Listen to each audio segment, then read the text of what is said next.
Bonjour chers étudiants, je m'appelle le professeur Farouk Mohamed, je suis professeur assistant à la faculté de médecine dentaire de l'Université Mohamed VI des sciences de santé.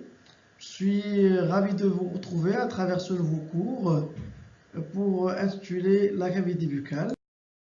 Nous allons le traiter selon le plan suivant. D'abord, on va parler de tout ce qui est cavité buccale, la définition, la situation, quelles sont les limites, quelles sont les divisions topographiques. Et puis, on va parler de la première zone topographique qui est le vestibule oral. On va la définir, on va la situer, on va voir ses limites. Et puis, on va voir la cavité buccale proprement dite, avec ses limites, son contenu, les limites entre le plancher buccal, le palais et la langue.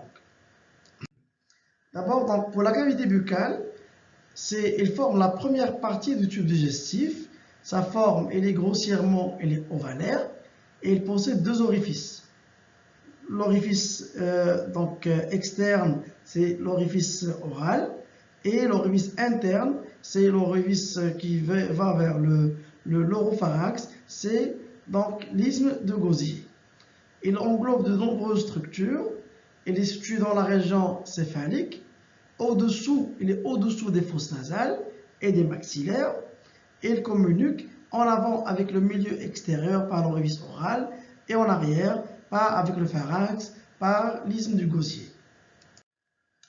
Quelles sont les limites de la cavité buccale? La cavité buccale est limitée antérieurement par les lèvres, on appelle ça la région labiale. Latéralement, il y a la région junienne, c'est les joues. Et en haut, le plafond de la cavité buccale est fait par le palais et le plancher de la cavité buccale est fait par le plancher buccal.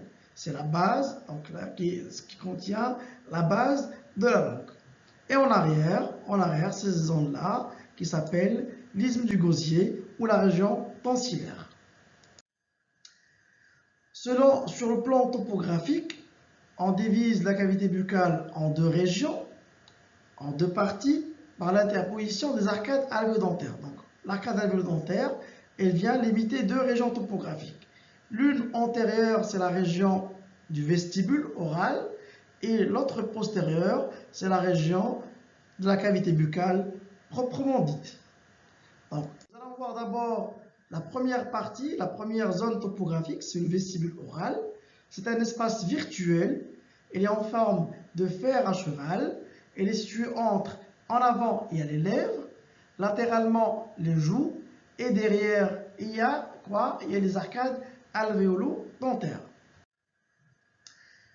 En ce qui concerne la région labiale, elle est faite par deux replis muqueux. Voilà, ce sont les deux replis muqueux. Voilà. La première lèvre, c'est la lèvre supérieure. La deuxième lèvre, c'est la lèvre inférieure. Les deux lèvres viennent se rejoindre au niveau des coins par ces zones-là qui s'appellent la commissure labiale. Chaque lèvre est faite de deux parties. Une partie cutanée, c'est externe, et une partie muqueuse, c'est donc en rapport avec qui se continue avec la gencive à l'intérieur du vestibule. La séparation entre la zone cutanée et la zone muqueuse s'appelle le limbus labial. Alors, sur la face interne de chaque lèvre, donc on note la présence d'une muqueuse qui répond au vestibule, qui se continue avec la gencive correspondante. Les deux lèvres présentent un repli muqueux médian, c'est ça, un repli muqueux médian qui s'appelle le frein labial. Donc, ce frein labial peut avoir plusieurs types d'insertions, soit une insertion, on appelle une insertion haute, c'est au niveau de la muqueuse alvéolaire, ou une insertion basse ça veut dire au niveau interdentaire, et qui peut être à l'origine parfois de création d'espace, on appelle ça diastème, entre les incisives, ou carrément vers des récessions de gencives. Les deux replis labiaux, musculo-ombraleux, vont limiter la fente labiale réunis à leur extrémité par les commissures labiales. Latéralement, on va parler de la région jugale. C'est quoi la région jugale? Il forme les parois latérales du vestibule oral et constitué de la profondeur à la superficie de la muqueuse buccale, donc à l'intérieur de la muqueuse buccale, et vers l'extérieur, on va vers les muscles buccinateurs qui forment donc une forme de rideau limitant la muqueuse au reste des muscles de la face, et on a les muscles cutanés profonds et les muscles cutanés superficiels, et puis un plan adipeux qui va séparer les muscles de la peau. Derrièrement, donc le vestibule se termine derrièrement par une région qui s'appelle les arcades alvéolo-dentaires. On appelle l'arcade alvéolo-dentaire, l'arcade alvéolo-dentaire maxillaire et mandibulaire. Donc, elles sont en fer de fer à cheval. Là où on situe où s'incrustent les racines dentaires. Donc, les racines dentaires, ils sont incrustés au sein de cavités au sein de l'os maxillaire. Ces cavités, on va les appeler par la suite des alvéoles dentaires. C'est là où vont loger les racines dentaires. Et la partie qui communique donc à l'intérieur de la cavité buccale, c'est la partie des couronnes, c'est les couronnes dentaires qui sont en occlusion, qui se mettent en occlusion les unes avec les autres entre les dents maxillaires et les dents mandibulaires. Voilà, donc chaque dent, l'arcade alvéolo-dentaire est faite d'un ensemble de dents, d'un ensemble de cavités alvéolaires. Dans chaque cavité alvéolaire, il y a des racines dentaires. Il y a les dents monoradiculées vers l'avant et plus vers l'arrière, on va vers les dents pluriradiculaires, c'est-à-dire avec plusieurs racines, avec une anatomie radiculaire de plus en plus. Voilà une image qui montre les alvéoles dentaires. On parle de chaque creux représente une alvéole dentaire. Donc les dents vont être logées à l'intérieur de ces logettes, ces alvéoles dentaires. Alors, l'arcade alvéolo-dentaire regroupe un ensemble d'organes dentaires. C'est quoi l'organe dentaire? C'est l'ensemble entre la dent et le parodonte. Ça veut dire entre la dent qui couronne et racine et le tissu de recouvrement qui s'appelle le parodonte.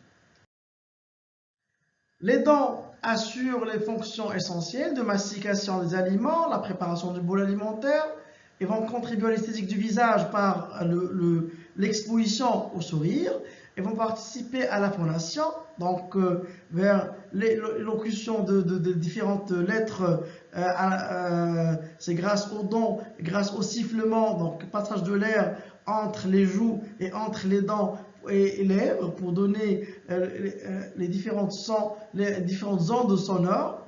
Et aussi, ça permet grâce à la présence des dents, on permet au tube digestif plus de protection, donc on permet plus de repos pour qu'il n'y a plus d'efforts excessifs sur l'estomac pour broyer les aliments. Donc en broyant les aliments avec les dents, on facilite la tâche pour l'estomac. Donc, bien sûr, un autre rôle qui est essentiel, c'est l'amélioration des relations sociales grâce au sourire. Alors, la digestion commence dans la bouche, et toutes les dents ainsi que la salive lubrificatrice interviennent en fonction du bol alimentaire. Donc, quand on prend quelque chose entre les dents, on va essayer de broyer comme une machine à broyer. Donc voilà, donc les dents vont permettre de désorganiser les aliments pour le rendre comme forme de bol alimentaire plus facile à avaler et à digérer.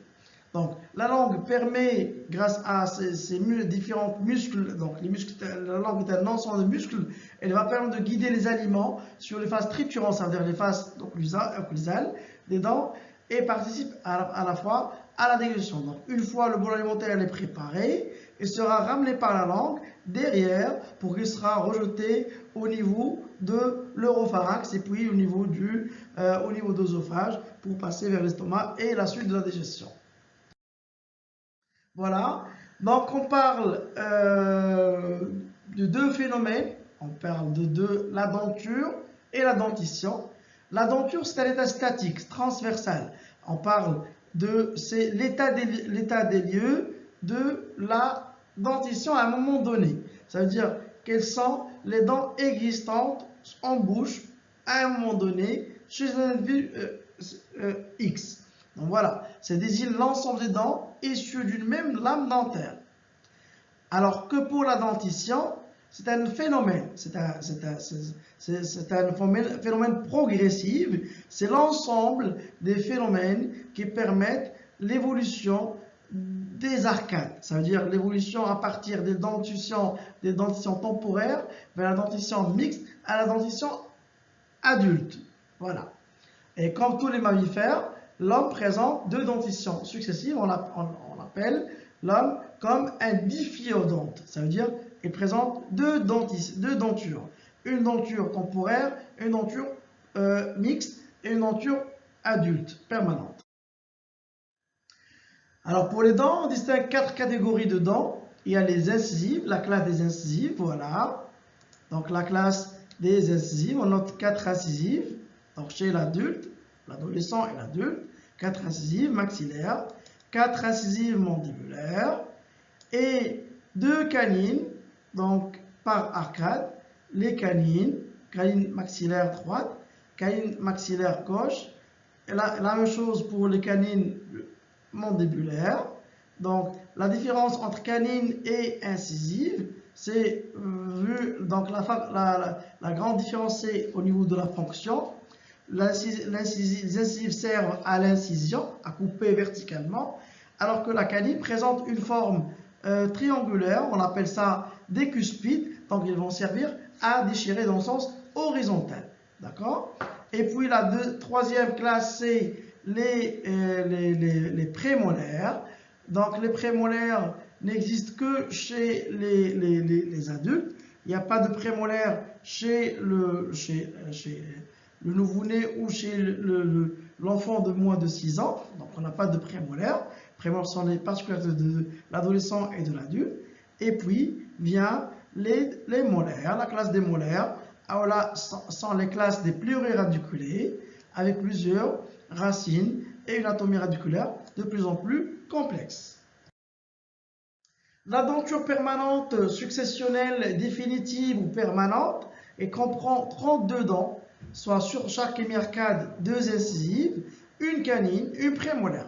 Donc pour l'hémiarcade droite, maxillaire, on donne pour la nomenclature, on parle de chiffres, donc la zone décimale, de chiffre donc 1. Et sur la zone gauche, le secteur gauche, c'est le chiffre 2. En bas à gauche, c'est le chiffre 3. Et en bas à droite, c'est le chiffre 4. Donc, pour chaque dent, on donne le chiffre en nominal 1, 2, 3, 4, 5, 6, 7 et 8.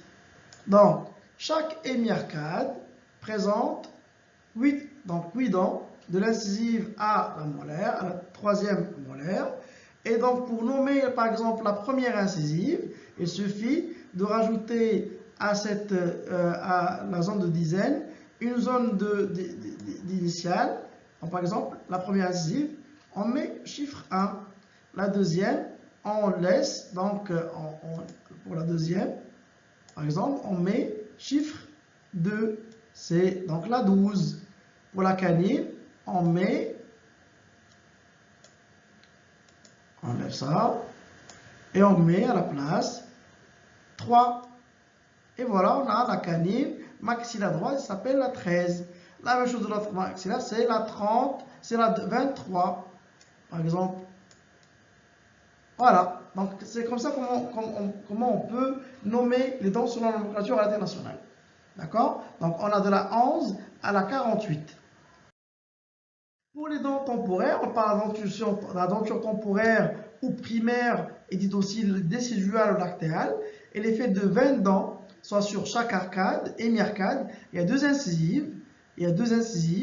Voilà, les deux incisives. Il y a la canine, voilà. Et il y a deux molaires, mais il n'y a pas de prémolaire.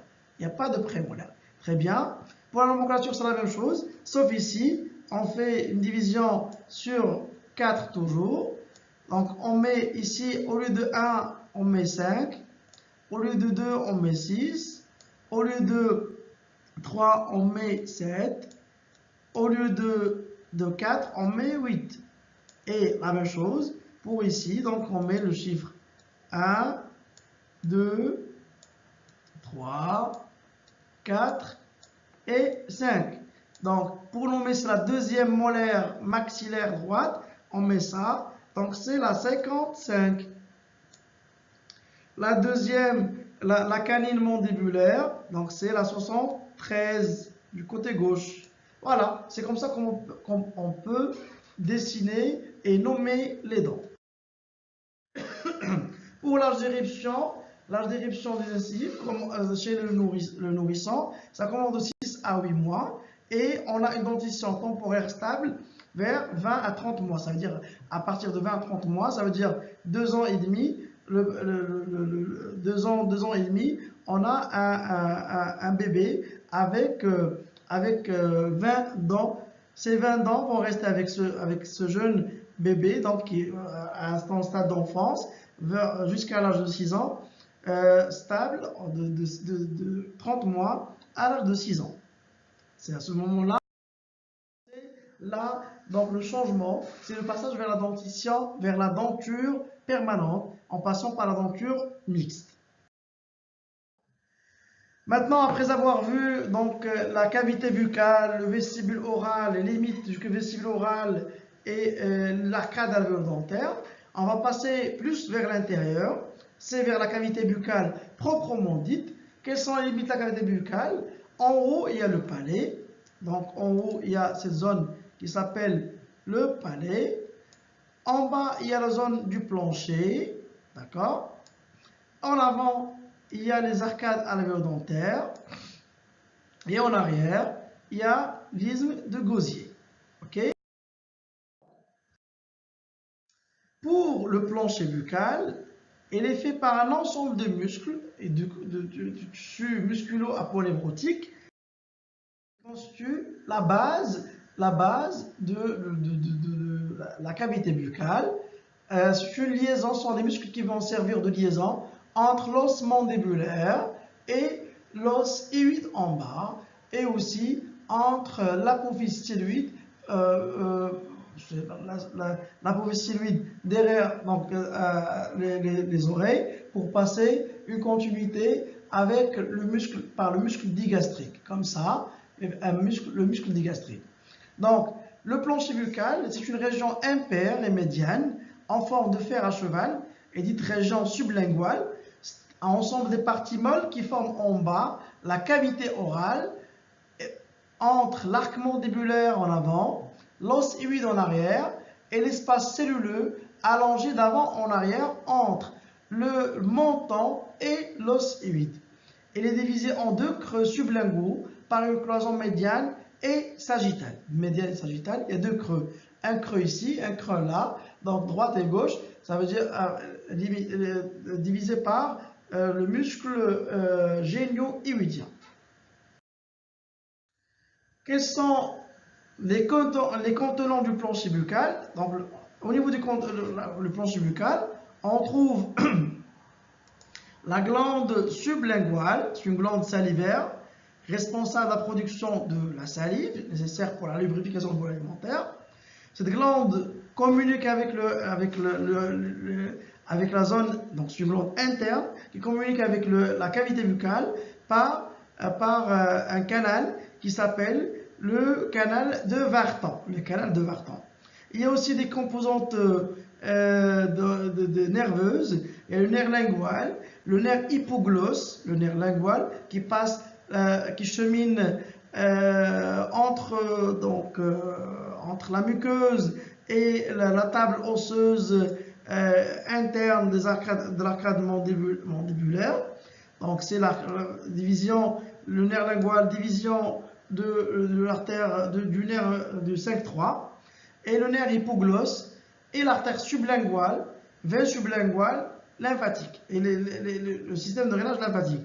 C'est une zone, la région du plancher buccal, c'est une zone très délicate, une zone très sensible, et une zone à laquelle on doit faire très attention lors des chirurgies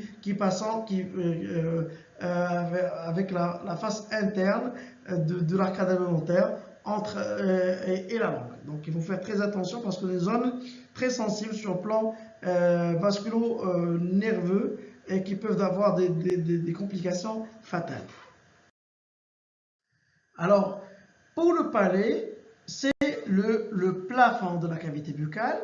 Il permet de séparer entre les fosses nasales et la cavité buccale. Donc deux cavités, une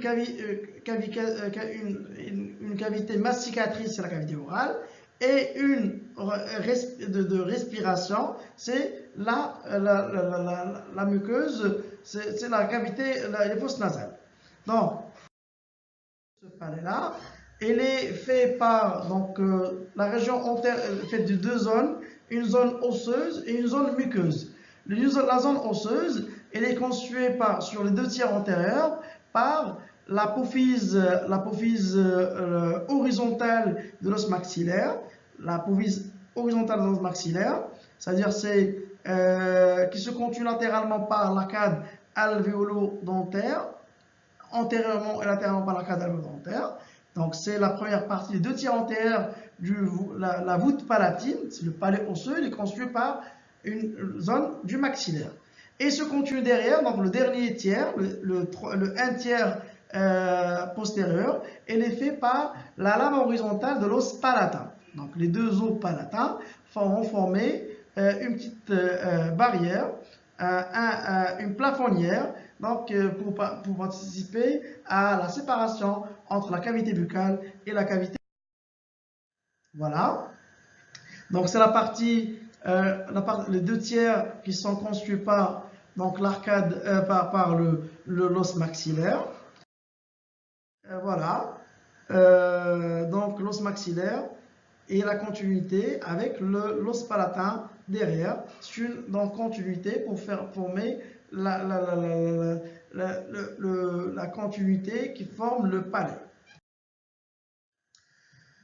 Donc la voûte palatine, elle est formée en avant par le prohus palatin des deux maxillaires. Voilà, donc c'est ces deux parties-là. Donc il y a une suture ici qui sépare entre les deux os maxillaires. Donc il y a une suture sagittale qui sépare entre le maxillaire droite et le maxillaire gauche, et une suture horizontale qui sépare entre les branches horizontales du maxillaire et les lames horizontales de l'os palatin. Elle présente en avant, en avant et sur la ligne médiane, le foramen incisif, et derrière, il y a le foramen grand palatin en arrière et latéralement, et le petit palatin qui est plus en arrière. Voilà. Là, c'est le passage de l'artère aînaire grand palatin, et ici, l'artère aînaire petit palatin. Donc, pour le plan muqueux de la voûte palatine, donc le tissu osseux du palais, et il est épais, il est recouvert par une muqueuse épaisse, c'est adhérente au périos, qui présente derrière, qui se continue derrière avec le voile du palais, qui est une cloison fibromusculaire verticale et mobile, qui va séparer l'oropharynx du nasopharynx. Et il est mobile, il est contractile selon le besoin. Donc si on fait une respiration, donc on ferme tout ce qui est nasal pour laisser remplir la partie nasale. Et le contraire, si on fait un passage du voile alimentaire, le voile du palais avec la luette vont venir fermer la zone du nasopharynx pour ne pas passer des bols alimentaires au niveau de nasopharynx, et donc ne laisser ouvrir que l'œsophage, le passage que vers l'œsophage. Donc, pour ce faire, il y a des muscles qui vont former des piliers. Et les piliers antérieurs, le palatoglosse, et les piliers postérieurs, c'est le palatopharyngien. Les deux piliers délimitent la fosse tonsillaire ou amygdalienne, là où logent les amygdales palatines. Voilà, donc les différents plans constituant le palais. Là, le plan osseux, le plan vasculaire, le plan musculaponéphrotique de recouvrement de la partie palatine. Donc, on parle ici de la zone, c'est le palais dur, et ici, c'est le voile du palais. Donc, le voile du palais.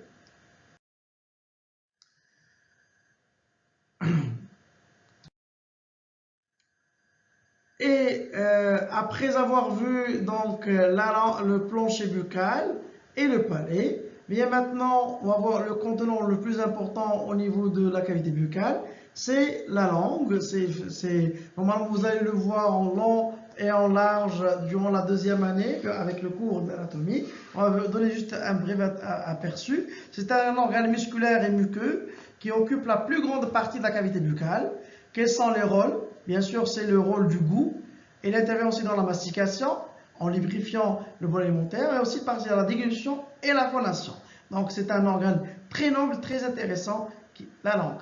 Elle est formée de deux parties. Une partie fixe, c'est la racine de la langue, c'est la base de la langue. Elle est intimement liée avec des insertions fixes sur l'os hyoïde, via le plancher buccal, et des insertions une partie mobile qui est le corps, c'est la partie qui fait donc des mouvements. La langue est constituée par un squelette ostéofibreux, c'est l'os hyoïde, la membrane hyoglossienne, et un ensemble de muscles, 17 muscles, et une muqueuse spécialisée qui participe grâce à des papilles gustatives, donc pour déterminer les différents goûts. Voilà. Il y a différentes la face ventrale la face dorsale de la langue. Elle est le siège de plusieurs zones papillaires. Chaque zone est responsable d'un message du goût. Par exemple, la région antérieure, donc la pointe de la langue, c'est la région sucrée. Là, un peu derrière, c'est la région salée. Un peu derrière, la région acide. Et vers l'intérieur, donc là, le goût amer, on le ressent que si qu'il passe vraiment vers l'intérieur. D'accord? Donc voilà, ces papilles vont servir. Grâce aussi, bien sûr, à la gustation, il y a tout un phénomène combiné entre l'odorat et entre l'œil et la gustation. C'est un phénomène complexe qui fait le passage de sensations de goût vers le cortex cérébral.